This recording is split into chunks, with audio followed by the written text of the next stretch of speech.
So this is my first video with my face in, because before it's been more just about the work that I do rather than actually me, but I thought this was quite a good time to actually do a video face to face sort of thing. I guess it's not, but you know what I mean. Because yesterday was A-level results day, and I feel absolutely awful this morning. My hair looks terrible and my lips are really chapped from 3 days straight of orchestra rehearsals, but I was not expecting the results that I got necessarily, so I feel like this is the sort of video people will want to see from me.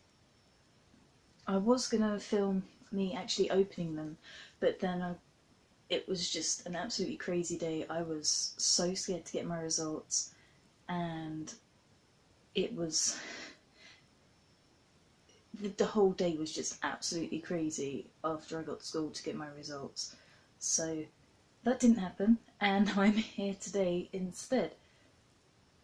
I'm going to talk a bit about my whole experience as sixth form and applying to uni, as well as saying my results. So, oh, and where I'm going to uni as well, because that's probably helpful. So I think sixth form, year 12 I found absolutely fine, I think. It wasn't too bad. I mean, the work wasn't too bad.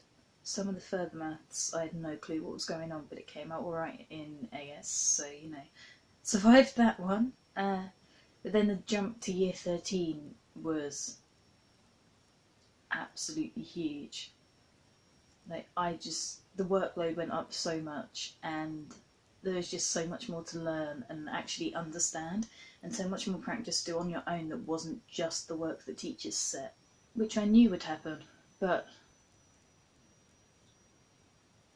I don't know if I was expecting it to be that much, really. Yeah. Then in year 13, when it came to applying to universities, I didn't have much of a problem writing my personal statement, really. I wrote about, I think it was around it was like 5 to 10 drafts, but I think it might have been something like 7, maybe. And I just kept doing it and making changes, and then I was happy with it. And so then I just sent off my application, and the school approved it and everything, and checked over it and put the reference in, and it was sent off at the end of September. So well before the 15th of October deadline for Oxbridge applications. So I did apply to Cambridge. My interview could have gone better, because I applied for natural sciences at the University of Cambridge. I had a physics interview and then I had a chemistry interview. The physics one I thought was great, because it was sort of physics and maths, and they asked me some stuff which was okay. I thought it was okay. I seemed to get on quite well, and in the interview they seemed to like me. But my chemistry interview was not so good. I was asked stuff that we hadn't covered yet in the A-level course, and they expected me to know, even though my supplementary answer questionnaire that you have to fill in for Cambridge, those were not the topics I'd put down. But okay, what's done is done, and actually I've decided it probably wouldn't have been the best place for me to go and study anyway. But I also applied to Imperial College London for physics, UCL so University College London for natural sciences, which works a bit different to the Cambridge Natural Sciences, and I could cover that in future, maybe. Where else? Oh yeah, Royal Holloway for physics, University of Nottingham for physics, because I didn't really like the look of their natural sciences course. Even though it wasn't that different to UCL thinking about it now, but that was me at the time, in September last year, which is almost a whole year ago. That's a long time ago now. And I've definitely changed as a person since I first applied to university, so my preferences have definitely changed. I didn't have an interview for Royal Holloway. I'm not sure they interviewed anybody for any degree this year. I might be wrong on that one, but that's what I've heard. What else? I had an interview at Imperial College London, which I felt went really well. I felt like I got on really well because I did an EPQ in year 12. I'd already written like a substantial amount about that in my personal statement. It was probably a third of my personal statement, which is quite a lot. And so we sort of spoke about that, and they had bits of my personal statement like underlined there that they were going to talk about. And it just went quite well. We had a nice little tour around the department on the interview day as well, because then we got lunch included. It was quite nice. UCL was similar to that as well. We didn't get lunch included, it was the afternoon, but it wasn't quite as good. We didn't have an interview per se. I had my offer before I went to this applicant day, and we had sort of a mini interview, but it was just them sort of getting to know you, I think, and getting you to sort of explore different areas. So I had questions about things in maths and how you'd do it. Then what else did I? Oh yeah, but the only thing at UCL that I found was that because it was for natural sciences, there are a lot of people who were there for biology, because there's more biology options than like chemistry and physics and maths options. So when they took us around on a tour, and the students that were actually there weren't quite as many things that were relevant to me on that day, but it was alright anyway. Which one have I missed? Oh, Nottingham, the interview day. In my interview, I didn't have to talk about physics at all. It was just getting to know me as a person. I think other people, it was actually a physics interview, but it depends on the lecturer you've got, I guess, and what you've written in your personal statement, because they were more interested in my music that I wrote about in my personal statement. Yeah, it was like a little buffet lunch with crisps and like cocktail sausages, that sort of typical thing. Nobody touched sandwiches as usual. And yeah, getting the train up to Nottingham was quite a long way to go just for that day, but I really liked it, except for the campus and how big it was. I decided then that I wasn't there for a campus uni, so really that sort of discounted Nottingham and Royal Holloway. So I ended up getting offers from Royal Holloway, Nottingham, Imperial College London and University College London for all those courses that I applied for. Cambridge rejected me, and it wasn't a good experience. I cried for a lot of time, and then realised, like, hey, actually I don't want to go here, so maybe that's made my decisions easier. Because if I had got an offer from Cambridge, I probably would have put it as my firm choice, but I feel like I might have regretted it later, because it didn't really cater to what I actually wanted to do necessarily anymore. But yeah, then I just got through the year, and my A-level exams were... My maths modules that I sat in year 12 were Core 1, Core 2 and Core 3, then Mechanics 1, Stats 1 and Further Pure 1. They all went fairly well, I think. I got at least an A in all of them, and Core 3 I got 92 UMS, and you have to average 90 across the two to get an ace across Core 3 and Core 4 to get an A star in maths, which was quite reassuring to know that in year 12 I only had to get 88 in Core 4, well, only get 88 UMS in Core 4 this year. And so then this year maths modules I sat Core 4, Further Pure 2, Further Pure 3. Now the FP2 and 3 were not. They are so hard. It was just awful, but oh well. Mechanics 2, Decision 1 and Decision 2. Now not many people sit D1 and D2 really, so the grade boundaries are a bit everywhere on them sometimes, but they were alright modules. They weren't, well, I guess they were maths, but they were more like logic and learning how to do a certain problem than actually like doing calculations and things, so that kind of played to my strengths quite a lot. As then this year I sat Physics and Chemistry linear as well. And the new A-level system, because I'm the last year to sit the old maths, but then the second year to sit the new science.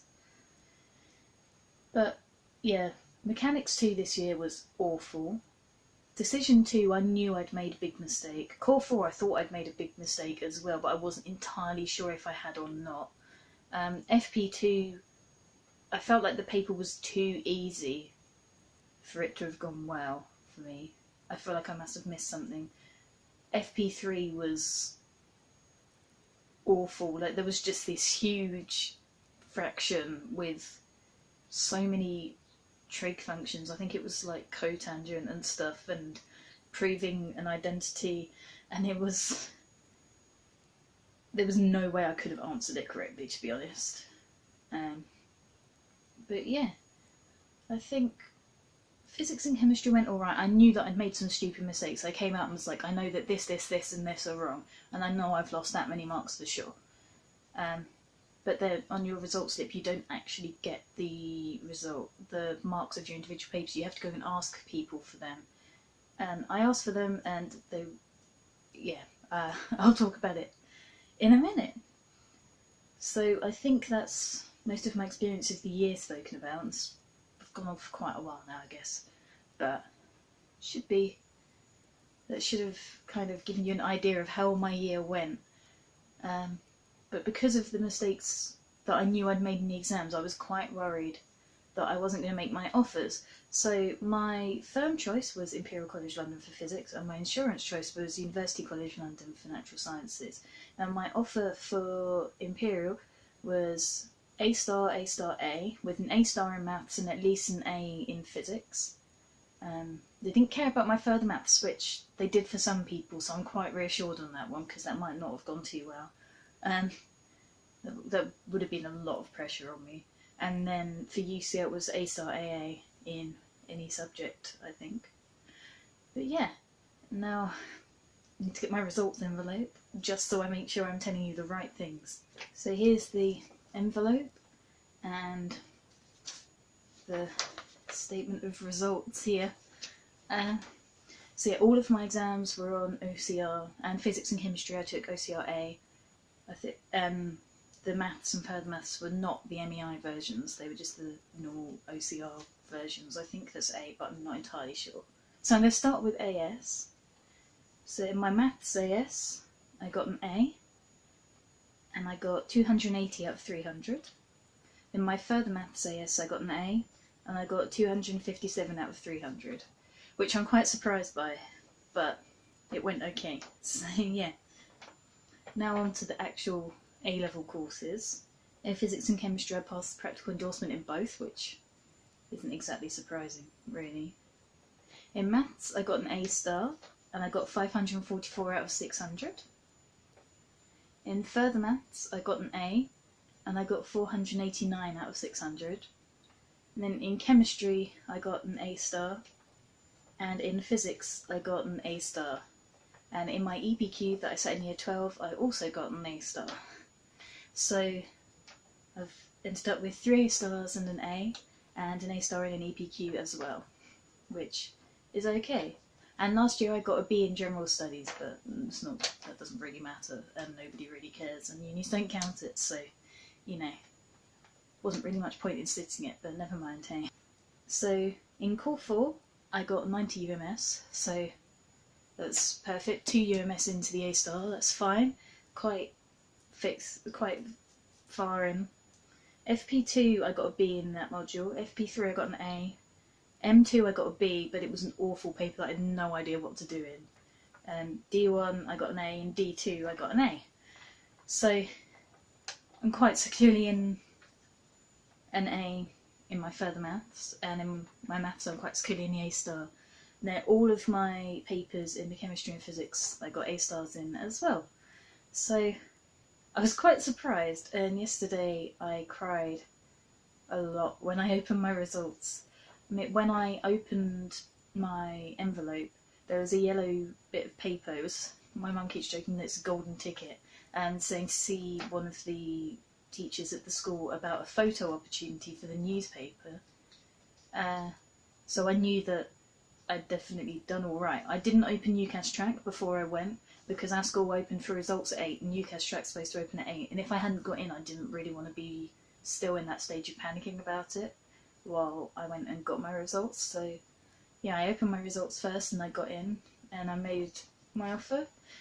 And then, I mean, I checked UCAS track over an hour after I opened my results, but I was like, I don't need to do this, I've made my offer, it's fine. And there's no reason for me to go through adjustment if I've got a place at Imperial. So yeah, next year I'll be studying physics at Imperial College London. So that's my results. Thank you for watching. I mean, it's gone on quite a while. and I hope I've not gone on for too long. But yeah, thank you for watching, and hopefully I'll be making some more videos about getting ready for university and how my A-levels went and my time at university.